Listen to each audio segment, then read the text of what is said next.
Hi there, welcome to another video. Today I'm going to be delving into the history of Forbidden Valley and the Phalanx and how they came to be in Alton Towers. From the very beginning all the way to when it came back with a vengeance in 2024. So sit back, it's bright time as we dive into the video. When Alton Towers opened in 1980, the park only had 4 areas: the Industrial Centre, Springfield Centre, Talbot Centre and Talbot Street. The Industrial Centre covered the area which is now Mutiny Bay, Katanga Canyon, Gloomy Wood and Tower Street, before the main entrance was moved to Tower Street in 1986. The Springfield Centre covered the area which is now X Sector, Fantasy World had the Corkscrew and what's now the Dark Forest, and Talbot Street was the area that's now the world of David Williams. In 1984, Alton Towers decided it was time for a change, and 3 of the 4 areas got renamed, the only one to stay the same being Talbot Street, which finally got renamed in 1998 the Land of Make-Believe. The Industrial Centre was renamed to Aqualand due to the amount of water rides being in it, such as the Flume and the Rapids. The area was the biggest to ever exist in the park, covering the area that was the paddling pool, now the Bunker Arcade outside X Sector, all the way to what's now Forbidden Valley. The area was made in 2 phases, with the first phase spanning from 1984 to 1986 and the second from 1988 to 1991. The courtyard at the centre of the area was at one point the main shopping hub of the park, selling modern park merchandise and crafts made in the Pottery Studio and Candlewood World. Phase 1 saw the addition of the aquarium, Cine 360, Circus Asami, Crown Carousel, Enchanted Parrots, Grand Canyon Rapids, the Log Flumes Dinosaurs moved over from Fantasy World, Sea Lions, Splash Cats, Paddling Pool, Pottery Studio, Red Indian Canoes, Rowing Boats, Sea Lions, Splash Cats, Swan Boats, Teacup Ride, Cable Cars, and Miniature Railway, and included the Grand Canyon Cottage, Gesture Restaurant, Lakeside Coffee Shop, and the Pizza Place, as well as food offerings.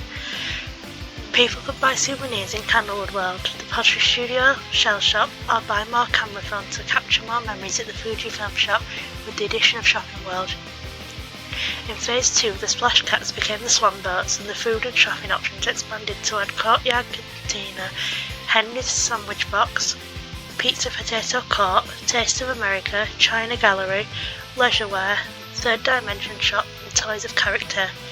For the next few years, Aqualand saw a fast expansion, seeing the octopus being added in 1984, followed by the Mississippi Showboat and Crown Carousel in 1985. In 1986, Aqualand would lose 2 of its attractions due to making new areas of the park. Kiddy's Kingdom took the Enchanted Parrots and Tower Street took the Sea Lions. However, the area gained a ride also in 1984, the Grand Canyon Rapids, which opened on a former car park.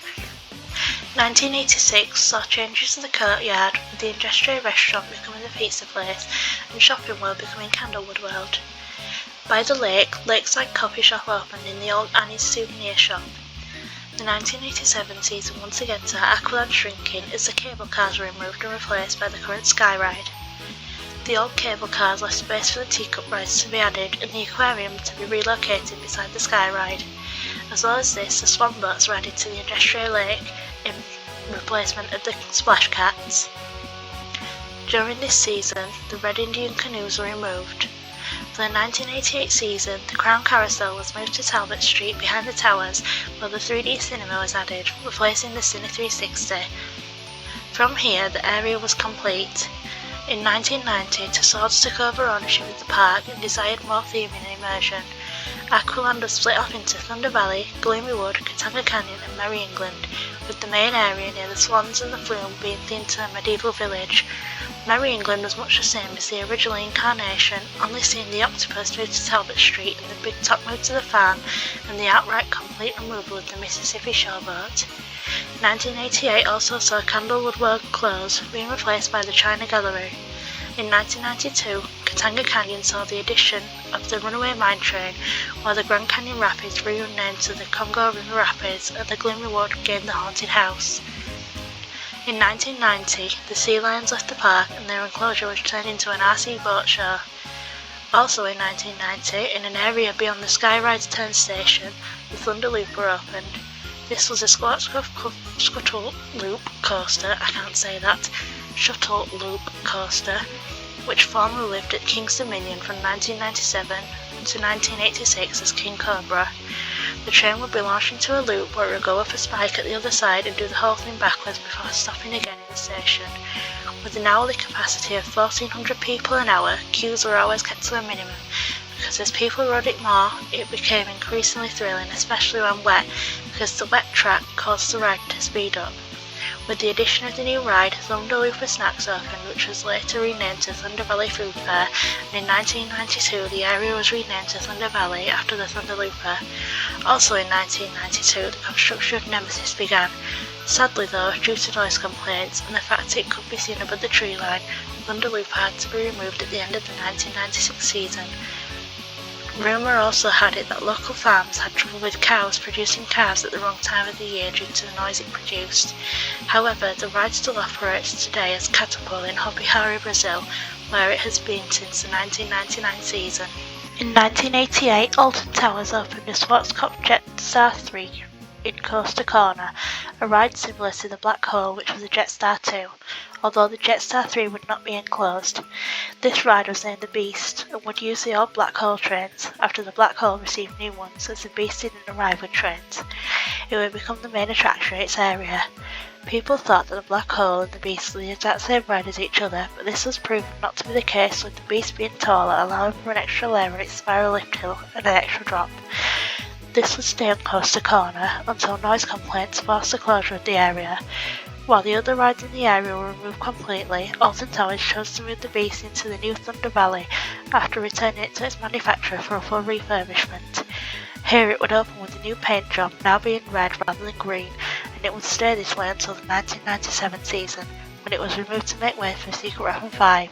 After being removed from the park, the ride would reopen in Mexico's Divertido and Space Mountain until the park closed for good in 2004, then reopened again in Solitaire Magico in Colombia as Tornado from 2010 to 2017. During its time in Thunder Valley, the Beast would gain a much smaller sister coaster for children, known as the Beastie. This was a Pimpari Super Dragon that had been operating in the park as the Mini Dragon and the Talbot Centre since 1983, in the spot where 13's photo booth stands today. It was relocated in 1992 alongside the Beast to the new Thunder Valley area until the end of the 1997 season. While the Beast was completely removed from the park, the Beastie still lived on, now being moved to the Adventureland area, where it operated in 2010. It then remained standing but not operating in 2013 when it was removed to build CBeebies Land. The Octonauts roller coaster now stands where it once was. The Beastie moved to Barry Island where it would be named Dragon Challenge. Thunder Valley wouldn't last very long. In fact, right in the year it first opened, something big was happening. Rocks were blasted from an area, something from another dimension had been found living under the ground, something nobody knew where it came from.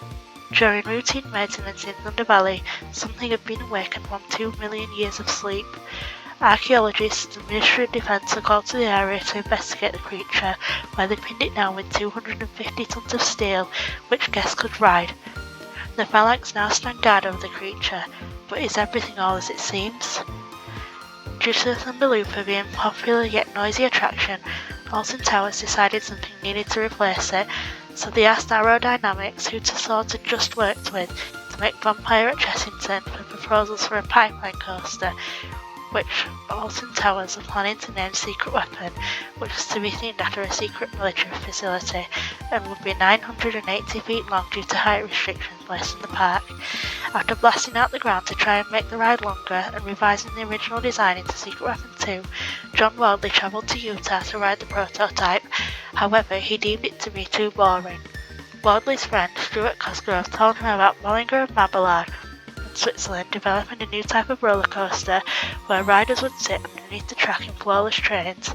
This was named the Inverted Coaster. John Wardley and Nick Varney got to ride the prototype, and it was decided that this was just the coaster that Alton Towers needed. The same year that construction began for Nemesis, the first inverted coaster opened at Six Flags Great America, named Batman the Ride, where it still operates today, and has since been given landmark status. The invert project was codenamed Secret Weapon 3. Due to the snake-like appearance of the track, John Wardley decided that the secret weapon name and theming should be dropped, and instead theme it to the monster that had been disturbed during excavations. Over a bottle of Southern Comfort, John Wardley and Nick Varney discussed what the name of the ride should be. From Greek and Egyptian myths to prehistoric monsters, nothing was working until they mutually decided on Nemesis. Opening on 19th of March 1994, Nemesis would be the only second invert in the world and the first to be installed in Europe. The secret weapon codename would be retained for future projects with the exception of Rita and Spinball. The area would be renamed to Forbidden Valley. 1997 saw the addition of a new flat ride to Forbidden Valley. This was a Huss topspin which would replace Thunder Looper. Riders would get soaked by 36 water jets as the ride spun them over and over, cleansing them from their encounter with the alien. One of 8 sequences would spin riders and soak them, although only 6 of the sequences were ever used. The ride would end with guests getting a face-first soaking from the water jets. Originally to be named the Screw, Ripsaw was seen to a discarded piece of machinery from the excavations that disturbed Nemesis. In 2015, the ride would close as part of cutbacks caused by the Smiler accident. From 2021 to the end of the 2023 season, the site would become home to a member of the Retro Squad, Funkenfly, and the old fish and chip shop was turned into the coffee lounge, which had had a fire that year. Back in 1980, a Huss swinging boat ride named Pirate Ship would open with the park. However, to make room for the construction of Oblivion, it was removed and rethemed to the Blade, and in 1997 it opened on the former site of the Thunder Looper in Forbidden Valley. Part of the Thunder Looper queue line can be seen from the Blade today, although it is now overgrown. Through the 2019 closed season, the Blade was stripped back to metal components and painted, giving it a new look for the beginning of the 2019 season. Fantasy World gained a new ride known as Astro Dancer in 1993, which replaced the Sinner 2000. This was a Huss Breakdance 3. It would only spend a few years here and was removed 3 years later in 1996 to prepare for the construction of Oblivion. For 1997, Astro Dancer found a new home in Festival Park next to Energizer, but was moved again onto the site of Energizer once Energizer was moved back to its former home in X Sector. When Festival Park turned into Ugland in 1999, Astro Dancer was repainted and rethemed into Dino Dancer, but as 2 years later, Energizer was removed from X Sector and given a new prehistoric theme, Dino Dancer was removed and put into storage for the 2001 season. In 2002, after the Beastie was moved to Adventureland, Dino Dancer was repainted and was once again in action, this time in Forbidden Valley as Dynamo. After yet another short bout of operation, Dynamo was once again removed in 2004 and put into storage, where it remained behind Jewel until 2005 when One Dial bought it and repainted it back to how it was. It now lives on the Dutch Repair Circuit. The spot where it once stood was home to game units in the Lava Lump until 2012 when it became home to Nemesis Subterra. The entrance obelisk still stands at the entrance of Subterra. Nemesis opened, followed by Oblivion 4 years later. Alton Towers needed yet another groundbreaking ride, Secret Weapon Find. This ride was actually intended to come before Oblivion, but due to the technology needing to be developed, it was pushed back, although the beast had already been removed to prepare for the new ride. B&M wanted to develop a new coaster type, the Flying Coaster. When the technology had been achieved, plans were submitted in 2000, and in mid-2001 construction would begin. After the previous Secret Weapons had been themed to sinister things, it was decided that Secret Weapon 5 would be themed to something much lighter. Earlier concept though showed it looking more apocalyptic and steampunk to fit with Forbidden Valley better. A list of words to use and not use was listed, such as hero, air and soaring. The name would be Air, short for the concept name while in development at B&M, Aerial Inversion Ride. In 2015, applications were submitted to make minor changes to Air, including a new theming feature, a giant portal, and some changes to the air shop. The exit would also be rerouted into a new shop, with the air shop becoming a roller coaster restaurant. On January 12, 2016, at an event at the London Science Museum, it was announced that the ride would be renamed to Galactica and that it would now be the first roller coaster dedicated to VR. Due to unreliability of the headsets and guest complaints, the VR headsets were removed from Galactica in 2018. However, it remains to operate as Galactica. Signs with airspace technologies can be seen around the ride as a tribute to what it once was. During Scarefest 2011, a military tank appeared outside the site of what used to be the Beastie and Dynamo. This was revealed to be named the Stag, and banners appeared saying that guests would discover what lies beneath. The Phalanx had moved in. Development on the site took place through close season that year, and information was revealed about the ride revealing its ties to Nemesis. Promotional material hyped up the fact that this ride was going to be terrifying, and a marketing stunt by the BBFC gave it a 12A rating. This was Nemesis Subterra, an ABC ride drop tower dark ride. When the ride opened to the public on March 24, 2012, it was told that it was your worst nightmare underground. Sadly, the ride would prove unpopular, with guests saying that it was too short and anticlimactic and not thrilling at all. Due to guest feedback at the end of May 2012, Subterra closed for a few days where the free show was changed and the ride sequence altered to make it better, as well as shipping containers added to the end of the ride for a Scare Maze finale with live actors. This version was far more popular with guests, but it couldn't shake its bad reputation, as well as only a small amount of guests being able to ride due to people either finding the live elements too scary or the ride not too thrilling. As well as this, due to the demand for actors, the Scare Maze element became less scary as less actors were used, and the maintenance issues began to happen, with the restraints suffering most and causing long downtime. In June 2015, new, more restrictive restraints were added, but it was still unreliable, and on August 8th it shut down for good. The building would be reused for scare mazes, becoming the backdrop for Dark Apocalypse Scare Zone in 2015, and in 2018 and 19 it hosted the Project 42 Scare Maze. 2022 saw the Scare Maze theming being removed, and secret maintenance spotted happening in and around the building. People began to speculate, could we see the ride open again? In January 2022, a planning application was submitted with the intention of doing major maintenance to extend the life of Nemesis. Most of the track except for the station, brakes and lift hill would be replaced. 89 of 117 supports would be replaced, and work would be done to strengthen the foundations. The 6th of November 2022 would be the last day Nemesis would operate in its original incarnation, with 30 final riders including John Wardley and John Burton taking one last ride before the Phalanx closed the area in order to investigate Nemesis' strange behaviour. In early 2023, almost all the original track had been removed. On the 27th of May 2022, the Phalanx would once again open Subterra, with altered theming in the exit and a new updated pre-show video. It would also get a new logo. March 16, 2024, the first day of the season, finally saw Nemesis reopen as Nemesis Reborn. She was back with a vengeance. The queue was all the way up to Runaway Mine Train. Forbidden Valley had been completely transformed with a new entrance portal, and Nemesis now has new black track with hand-painted red veins, a digital screen eye and animatronic teeth. A giant helicopter, a real decommissioned one, now sits where the gun once was, opposite Subterra. The bunker arcade was demolished and the arcade training facility was built in its place.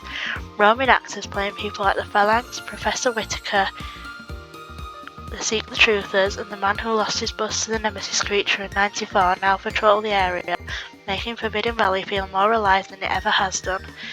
A pre-show now plays in a container in the Nemesis queue, and some of the old track as well as track parts that were made wrong have been painted and put into the queue line. A second real but smaller helicopter dating to the 50s was put into the ride area. During the season, construction began to create a platform for a new ride, and the blade was given a new darker colour scheme to fit the rethemed area. The food areas were also rethemed, and the old Ripsaw Cafe building became the Nemesis shop. For the fireworks at the end of the season, the Phalanx hosted an expo showing us all their experiments, including something called Lightspeed, a briefing for Galactica maybe, shown as a teaser video telling us to submit for the spin for 2025. This week, as I'm making this video, the arms of a brand new ride have been fitted on top of the concrete base, and it's looking very much like a top spin, like Ripsaw once was. A famous theme park enthusiast once said, "If it's not Ripsaw, as I said, well, if it is Ripsaw, then I will eat my shoe." So it's looking very likely a shoe will have to be consumed soon. And that's all for this video, advocates. I hope you enjoyed it. If you did, please consider subscribing. Because when I get to 100 subscribers, I do plan on making a Discord server. So if you want to join that and subscribe, and maybe you can join the Discord server. And I will be back hopefully in the next 2 weeks to make another video. I should be every couple of weeks. I haven't uploaded in a month because I haven't been very well. So I'll see you next time. Smile always.